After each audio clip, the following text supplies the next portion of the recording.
Stoke meter. We have the privilege of having Kelci Jager with us today. How are you this morning, Kelci? I'm good. Thank you so much for having me. I'm excited to be here. It is truly a pleasure to have you, and thank you for accepting an invitation from complete strangers.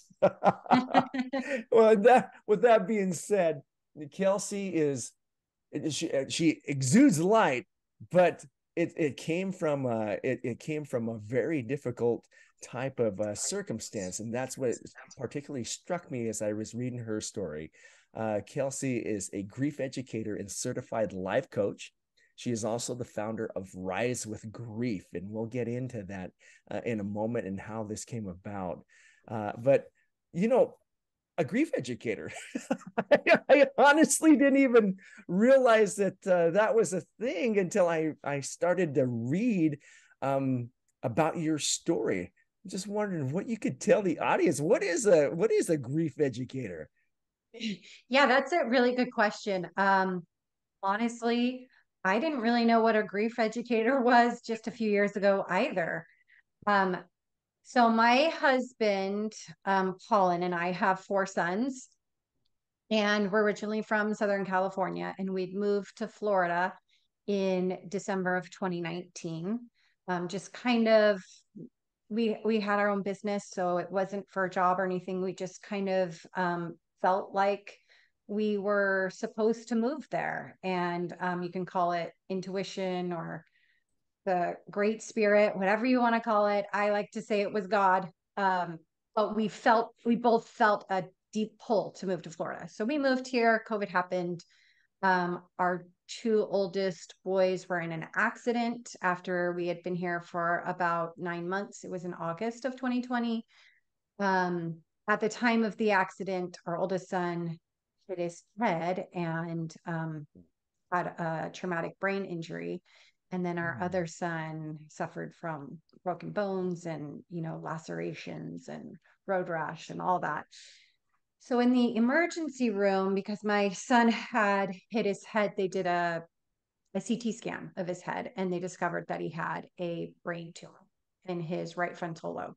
Wow. So the Wow. accident ended up being a blessing in disguise. It was horrible. And my other son suffered severe injuries. But in the end, it was a blessing in disguise because my son had no symptoms at all of having a brain tumor. So they're both rushed off to surgery, go through that. Ended up, the neurosurgeon was able to get the entire brain tumor, which was such a blessing. And Mhm. it was benign, which was a huge relief, obviously. So fast forward 4 months, the boys are going through rehab and we're slowly starting to get back into life after this, earth shattering thing happens out of the Right. blue.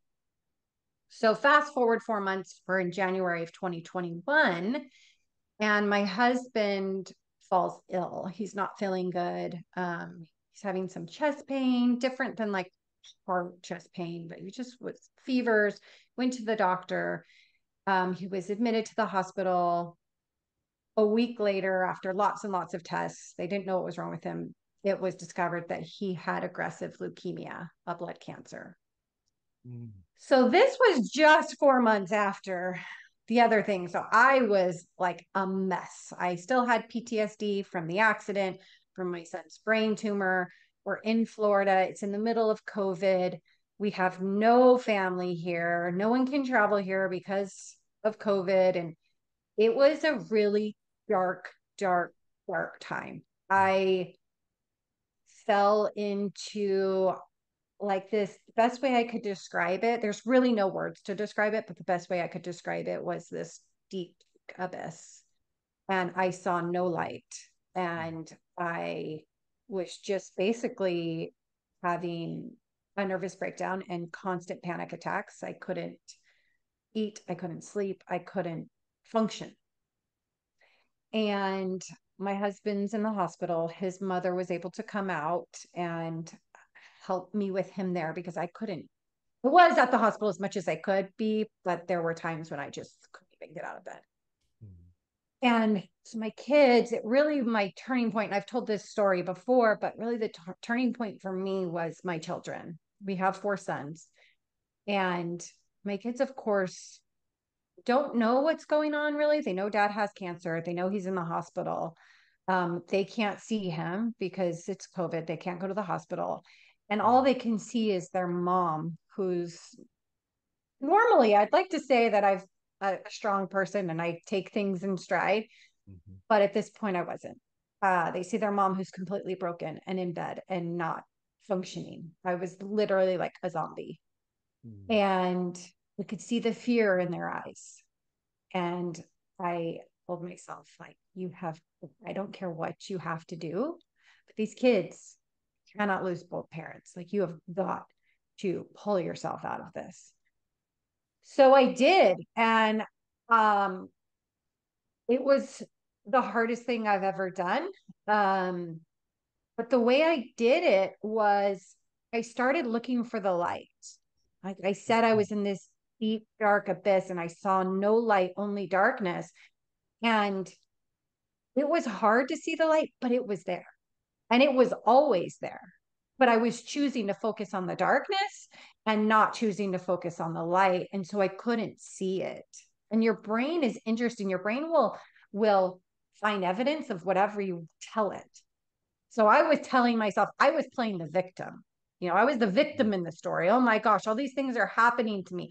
How could all these things happen to me? My kids, we move across the country and then COVID happens. And then our kids get in an accident. My son has a brain tumor. And now my husband is sick with a very poor diagnosis. Like, Mhm. woe is me. And I was totally valid in feeling that. But that mindset was not serving me. Mhm. So what I did is I rewrote myself in the story from being the victim to the hero. And the way I did that was looking for the light. How many heroes do you know that have no struggles? Zero. That's what makes a Exactly. hero, right? Is overcoming a struggle, climbing the mountain and getting to the top. Oh. So that's really what I did is I started looking for the light and I started focusing on the blessing and focusing on all the miracles. And there were so many miracles. That didn't mean bad things weren't happening and tragedies weren't happening because they were. But that's not what I chose to focus on. Mhm. I chose to focus on the good and the light. And the more light I saw, the more light I noticed. Yeah, yeah. What I appreciate about that answer is just because you choose to be the hero and not the victim. There was one particular video I saw where you had just lost it, just utterly crying and such. And being the hero doesn't mean not being impenetrable. It means you're allowing yourself to be sad. You're allowing yourself to feel this range of emotions, but you don't dwell on it.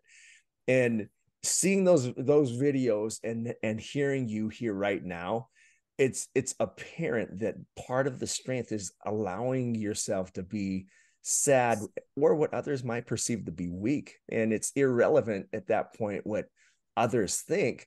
It's what you're feeling and what your active choice is, for lack of a better word. But it really is. I love that analogy of not focusing on the dark, going toward the light, Well, going Mm-hmm. toward the light. I like Yeah. that. You always hear that. You hear that saying that if you're a hammer, everything looks like a nail. Yeah. And it's not a matter of that you were in denial of. I mean, you really were a victim at some Yeah. point. You were, Yeah. but at the Yeah. same time, is you chose on what you could focus on that would serve you. I love that phrase, serve you. Mm-hmm. My wife served a church mission in Italy, and that's a phrase that the Italian use all the time. Like if they don't like something, they say that doesn't serve me. And I think sometimes we forget that we have to be proactive about what it is that serves us and what doesn't, and be very proactive about getting rid of the things that don't. Mm-hmm. 100%. Yeah. Life, we can't choose our circumstances. And do I like what happened? Absolutely not. Is it unfair? Yes. Like, Mm-hmm. if I could change it, would I? 100%. Yeah. But I can't. Like, it is what it is. We don't get to always change our circumstances. We do get to choose how we react to them. And the way you react to them and your perspective is everything. And that shapes your experience. Yeah. Yep. Yep. How do So I you? could choose to be sad and cry and woe is me, which, yes, Mo, to your point, I do that. Yeah. And I still do that. I have good days and I have bad days. And some people may view that as being weak, but in reality, that's being vulnerable and Mhm. allowing yourself to feel those emotions are actually a sign of strength. Yeah. And it's also, we are human. That's part of our humanity. And I like to think of it as our most gentle and tender part Yeah. of us. I would agree with you 100%. The most amazing leaders that I've seen in corporations, the most amazing leaders I've seen religiously or wherever it might be, are the ones that allow themselves to be vulnerable, because that makes them approachable. It makes it so that they're relatable. And in essence, they become an inspiration to all around them. I mean, I look at Gary. Gary is he won't say anything, but he's a leader and at his organization. But you would never know it. The guy is the nicest individual you'll ever meet. But again, that vulnerability is what makes it so relatable. And there's a question that I'd like to ask, and that is, how do you help others in your coaching to accept that vulnerability? You guys, I mean, that's a heavy burden. And the only reason I say that is in the last little bit here, there have been a couple of friends that have been lost here. And literally it was very sudden. Mhm. And it's as if everyone's putting up the temptation is put up that front, but how do you get them past that vulnerability? And the second part of that question is, after that vulnerability, how do you get them out of that the dark place? Because that's an easy place to stick for a long 100%. time, right? Yeah. Yeah. Well, that's a loaded question, but I will answer it in a nutshell as best as I can. Mhm. First, I got into this because the grieving process for me started back really um grief is not just for death, right? We grieve anything that we lose. I grieved when we moved from California to Florida. Mhm. Like, even though I wanted to move and it was a great move and it was what we were supposed to do, I still grieved the loss of my life there, the friends and family I was leaving behind, like my lifestyle there. And then I grieved when my sons got in their accident. And then I really grieved when my husband was diagnosed with this horrible disease. Yeah. So I was really searching for help for me, and I couldn't find exactly what I needed. And I realized, geez, we really live in a grief illiterate society. And Mhm. it's not really our fault per se. It's cultural. It's like what you say, how you said we have to almost like put on a front, Yeah. like, oh, I'm okay. Like, I can't show that I'm struggling or I'm sad. And then so I started researching and reading, consuming grief books way, years ago when this started happening. Because I am very much a DIY person in all things. Yeah. Tried to get outside help for this, but I couldn't find Mhm. exactly what I needed. So I was like, well, if I can't, that's just my personality. I'm like, well, no one can do it as good as me. So I DIY'd my own mental health. And so I really dove in, consumed all kinds of, like I said, grief books, research, all the things.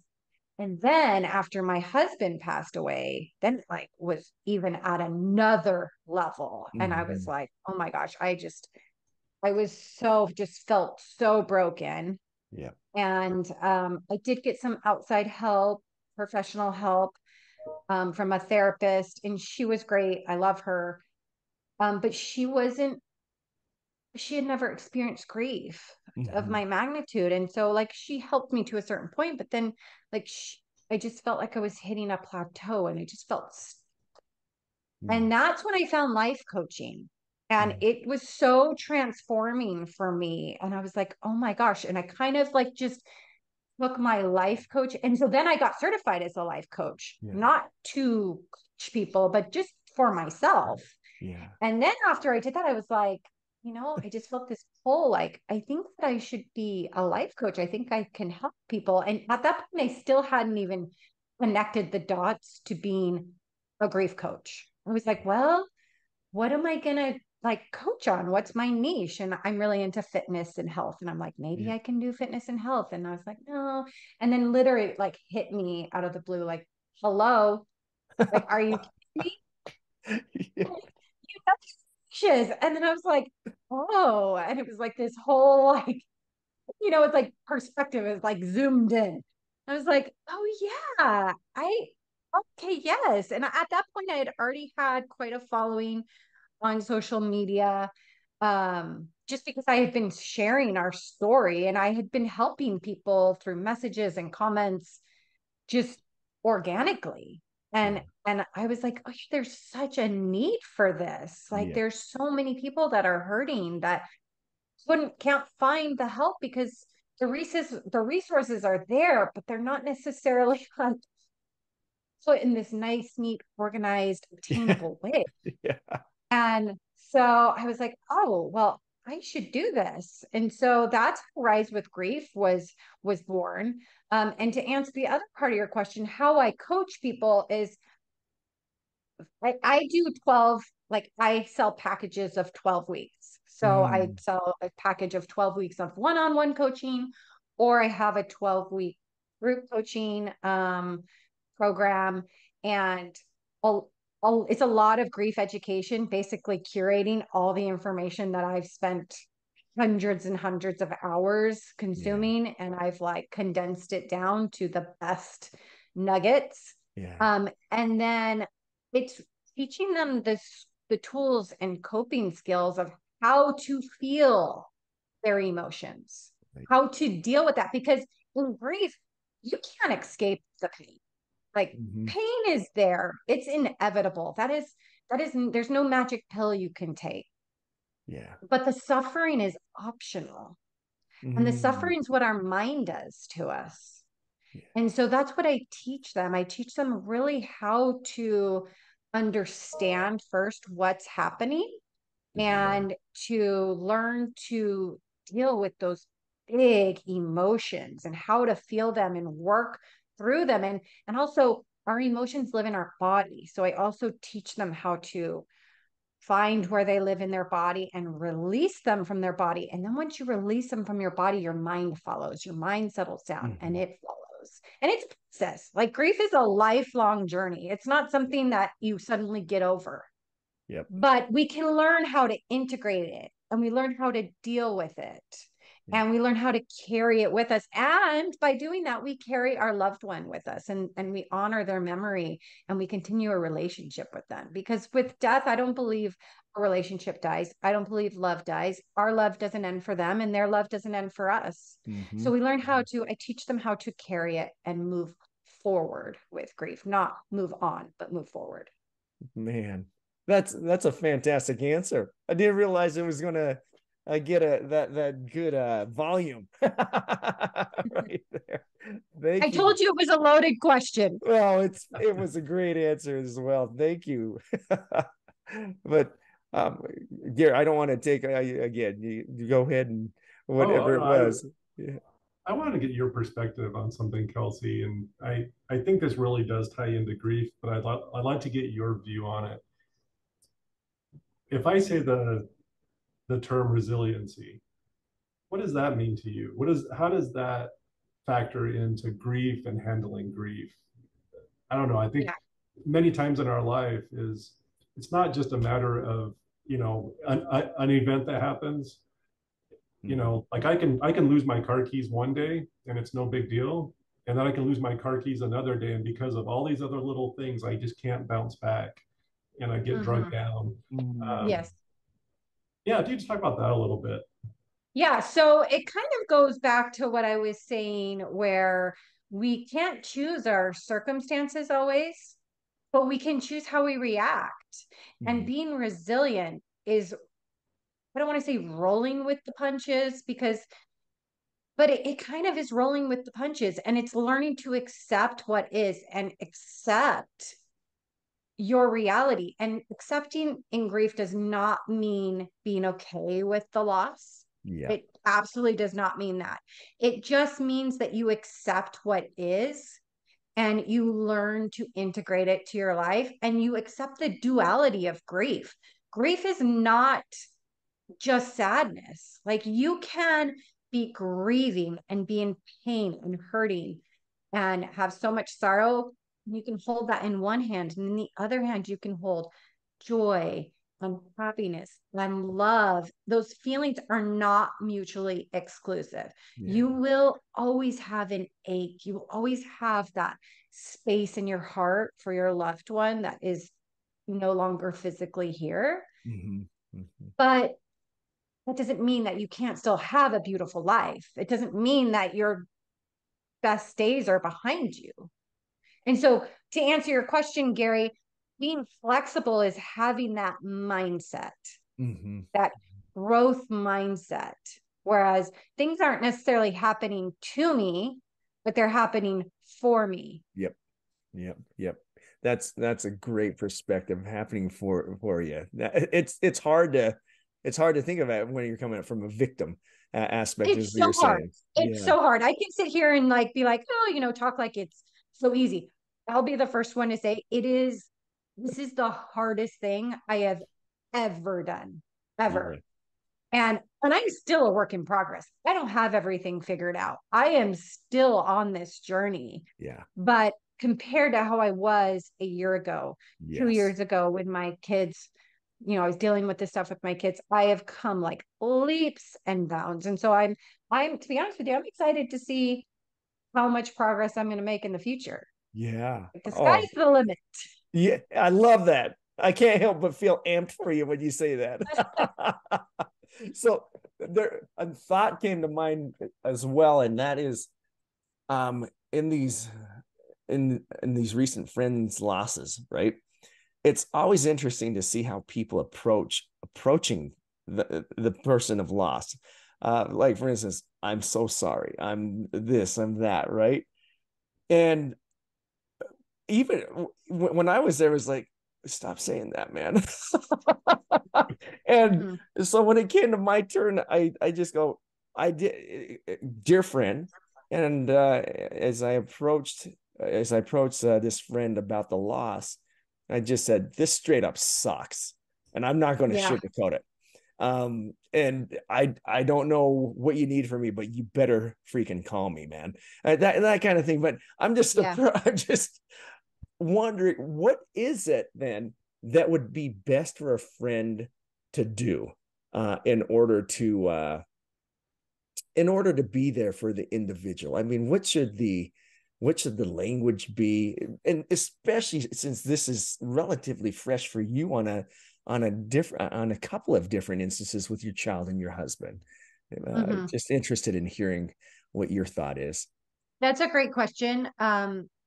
Like I said, we live in a grief illiterate society. So people Mhm. do not know what to say. Yeah. And a lot of times people are very uncomfortable in bringing it up and talking about it to the griever.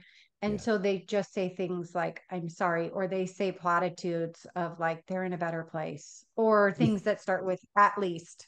If Yeah. you're going to say at least, just stop. Don't finish the sentence. Yeah. Um, so the best thing you can do, first, know that there's nothing you can say to make them feel better. Yeah. Like, there just isn't. Like, as you said, it sucks. Mhm. It's earth shattering and it's devastating, like beyond words can even describe. Right.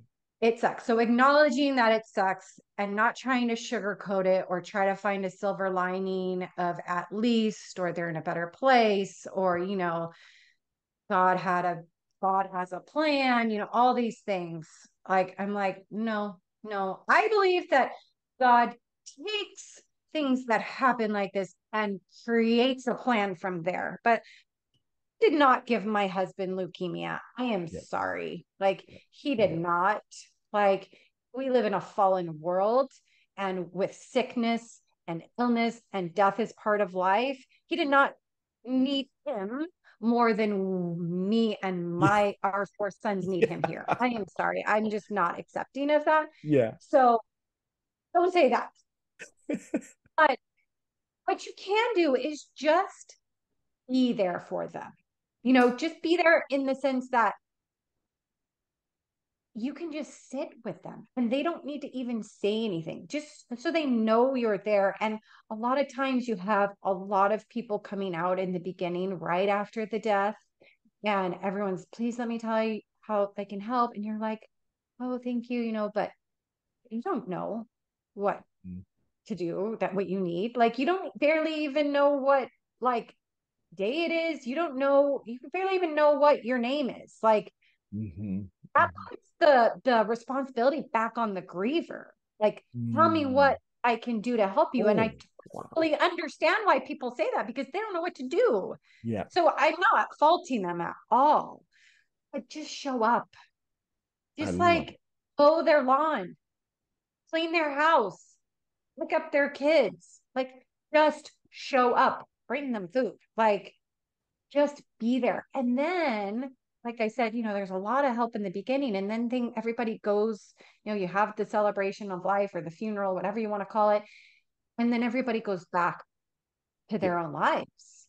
And your life is forever changed. Mm-hmm. And so that's when the best time is to come in and check on people and be like, and also a big thing is the anniversaries, the wedding anniversaries, the Yeah. birthdays, the death anniversaries, things people don't think about are so hard for us grievers. Those are heart-wrenching days. Mm-hmm. And so just remembering those days. And one more point I want to make is sometimes people are afraid to bring up their loved one because, Mm-hmm. so let me rephrase this. Sometimes people on the outside. So, for example, in my instance, people are, not everybody, but some people are afraid to bring up Colin, my husband's name, because they Mm-hmm. think they're going to like upset me or remind me somehow that he's dead. I'm like, trust me, there's not a second that goes by that I don't remember he's not dead. Like, I remember, there's nothing you're going to say that's going to remind me. But when they tell me, when they bring up his name or they bring up a memory or they say, like I had a friend that taught his Sunday school class in church, and he's like, I taught my lesson on Colin and I used him as an example. And that was so touching for me. Like, yes, his life mattered and it still matters. And if you tell me a memory that you and him had that I wasn't aware of, to have any new memories with him. So that's such a gift. I have a new memory. So don't be afraid to reach out. Don't be afraid to let them know you're there and to talk about their loved one. Yeah. I think there's part of it too.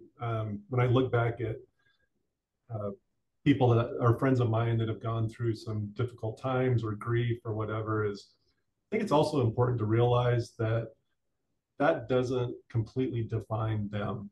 Yeah. So I think that sometimes Absolutely. you also have to remember that they still are themselves, and that Yes. event doesn't define them. So, if I were friends with Kelci before, like, yeah, Kelci went through some really hard stuff, but that doesn't define who you are. Yeah. And I think Right. part of it is continue to be the friend you were before, Yeah. Yes. regardless of the situation. Some people just want a little bit of normalcy back in their life, and they want someone to be like, if I can only imagine that if I had a really traumatic experience, and then the Maurice that I'm used to and that I know and love is every time he sees me, he's just like, hey man, I don't know what I'm. It's all about this event. I'm like, Yes. I just need Maurice. Yes. That is great advice. And we have in grief, we have the primary loss, which is the main loss, and then we have countless and I mean endless secondary losses. And some of them show up right away, and some of them don't show up till years later. And some of those are relationships. We lose relationships, and sometimes people aren't there for us that we thought would be there. And sometimes people are there that you didn't think would be. And there are secondary gains.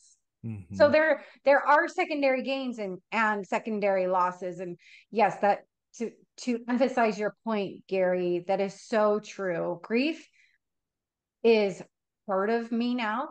Like I am forever changed by it, but it doesn't define me. Mm-hmm. Mm-hmm. Like that's not who I am. Yeah. Yeah. Yeah. Man, this talk or this interview has made me think very deeply and the different things that I appreciate. And one of the things that uh, has been brought up multiple times is the power of friends, power of those close to you. And that leads me to another question, because I remember again reading about your husband, and as the diagnosis and came about and your kids were still recovering, I read something about Rosaria Artiega. Mm-hmm. Yes. Now that friend took action. Yes. Right? Yes. She's You, amazing. and I'm just wondering, what can you tell me about what she did and what impact that had on you? And what are the lessons that you learned from that and that you would convey to those lessons to anyone else that you're speaking with? Yeah. So, first of all, I would say Rosario is amazing. And we are so blessed to live where we live. And like I said, we just felt kind of this pull. We had no plans to leave Southern California. Like our family was there, all our kids were born there, we were born there, like it was our home. But we felt this kind of pull out of nowhere. And it really, hindsight's 2020. It was such a blessing, and it really was God's hand. We were supposed to move where we live. The community aspect is incredible. Not that we didn't have great support in California, we did, but the outreach of strangers and neighbors is like something I've never ever experienced or seen before. So Rosario is one of my good friends. Um, when we moved here, our my youngest son and her oldest son were in the same class together. I think he was in second grade. And so we became friends that way. And when Colin got sick, she was like, like everybody else, like, what can I do to help? I want to help you. And I was like, I don't know. Like, I don't know.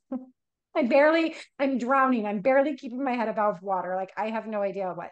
So she took action, and she was like, can I plan a race in his honor? Lace up for Colin.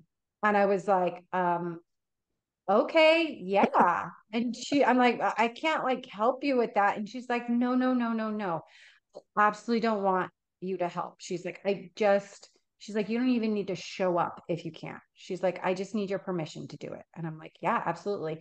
So she organized this 5K in our community, and we had it 2 years in a row. We had it in 2021, the first year he was diagnosed, and then we had it again in 2022. And 2022 was even bigger than the first year. Wow. And it was amazing when we were able to attend both races, but it was amazing to see the community come together as neighbors and as a supportive unit, people that we didn't even know. And just to be there, to be like, we've got your back, we're here for you. And it was incredible. That is the light. There were so many things like that where there's just this just huge beams of light in our experience. That yeah, it was amazing. It was amazing.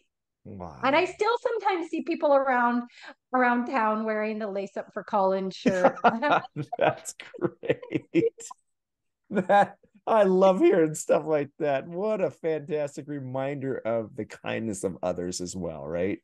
Yes. Oh, Yes. I mean, that's one thing that I learned through this is, yeah, we hear, in the news about all this hate and mhm. just darkness Yeah. in humanity.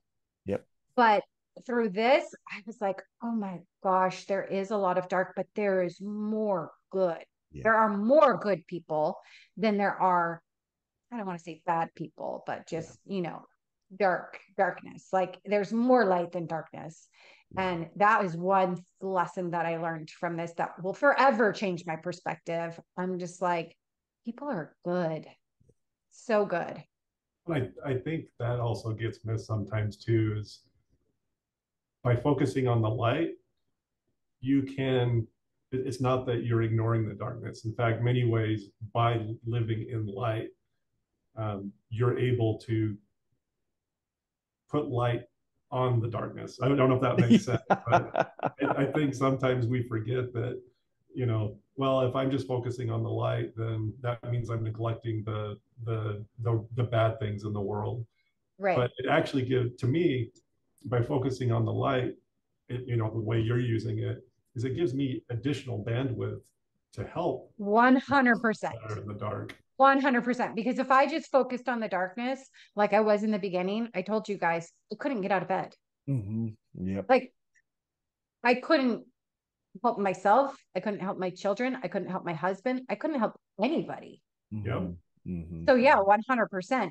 Focusing on the light does not mean that you ignore the darkness. The darkness that I was in, the things that we experienced, the suffering that my husband endured, there's no way that I Yeah. could have ignored that. Yeah. But it gave me the strength and the bandwidth, like you said, to deal with that. Yeah. Yeah. Yeah. Man, this has been an incredibly, again, educational discussion.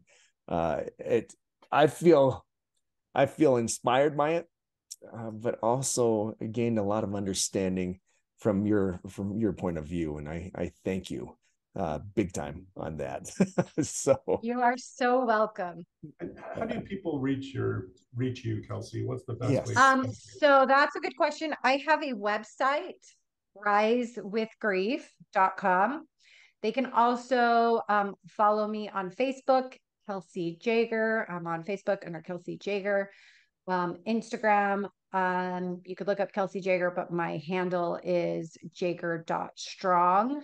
yeah, And I post a lot of inspirational um, things on there. I also post a lot of things that um, are geared to help grievers, tools, coping tools, things like that. mhm. I am just barely getting on LinkedIn, so you can find me there, but I'm still kind of learning LinkedIn. So, happy to help on anything that you'd like. So, yeah. Thank you.